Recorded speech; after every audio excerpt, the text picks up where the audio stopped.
Hi guys, welcome to Tech Trick Tutorial. Today we're going to talk about Zoho CRM Import Contacts.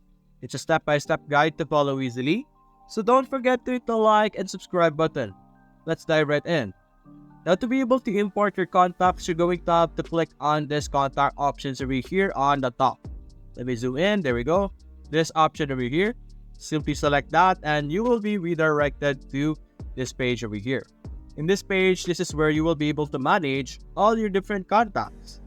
After that, you're going to have to click on this blue create contacts option over here. Click on the one with the arrow. After that, you will be able to see the option import contacts. And when you click this, we will be redirected to another page once again.